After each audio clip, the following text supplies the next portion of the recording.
I want to thank you very much for talking with me today. I'm very excited for people to see this because I came from a radio world and I understand even the old radio stories and things like that as well. So, what was it like to create that environment? And also, what were your thoughts when you um, found your actors and how you kind of coach them to deliver what you needed in an audio format?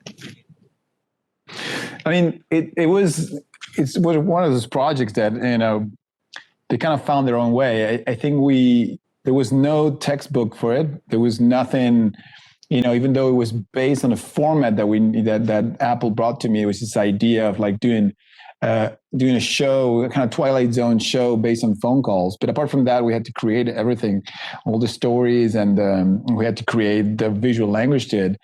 But when we start production, I think we were about to start production was when the pandemic started, the lockdown started. So suddenly we realized, okay, we cannot get the actors together and in a studio and get them to record. So what we ended up doing, which I thought made the whole show better, everybody worked from home, and we sent this like mic sets, we call it football, which just had a suitcase with a computer and mics, and we just send them, each one of them, to the actors, and everybody had to set up in their houses with the mics and run around the house with the mics and record their parts, because they were talking to each other they were talking to the other actors on the phone. So there was not so much pretending. There was just really, and I was home listening to it like you do when you watch the show. I just listened to these conversations that we're having. So there was a very naturalistic approach to it. There was just literally talking on the phone to each other and going through this experience without seeing each other's faces. So there was something about that just made it better. I think just the fact that we played as straight as we could.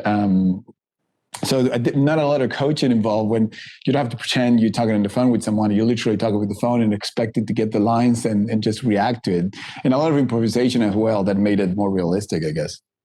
Well, and the one thing that was really interesting was how much we, as a culture now, pick up on small little things when it comes to audio in a phone format. It's like hearing the word "fine" and knowing things aren't fine.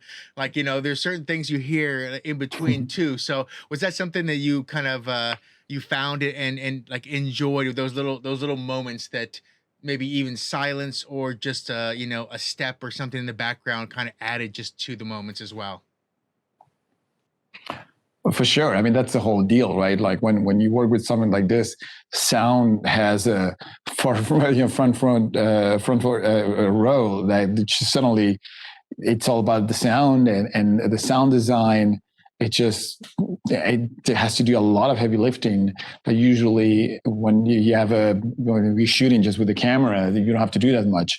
So there was definitely a lot of that. We also did, the whole show was mixed in Atmos. So for the people who cared, which is a very, sophisticated and fancy sound, mix, as you know.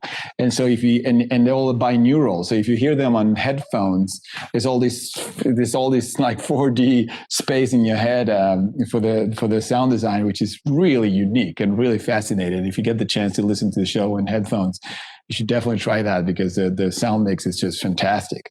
So, and then, yes, I mean, the storytelling devices I use as a director, all those you were saying, are you trying to put subliminal things in there on the graphics, on the sound? Like you think that you're getting one story, but you're getting so much more than just the text when you see in the show. It was full on experimental. It was like, for me, imagine the audience was like, Malcolm McDowell at the end of Orange, Clockwork Orange, like sitting there, like with their eyes open, like going through this whole thing, right? It was a real experiment on like teasing all your senses to try to get you what I wanted. That's fantastic. Well, this is something that I really really enjoyed, and I can tell you right now that as much as I was trying to watch, the visual part of it, I was also just on my couch, just kind of looking up at the ceiling, like kind of imagining that I was just another person on the speakerphone, and I felt like that's what got me into it more than anything else. Good. Is just to be like, there's something out there that I can't That's affect, good. but I'm on this ride. So I want to thank you very much. I hope everyone in your life is happy and healthy, and we'll talk to you for your next project.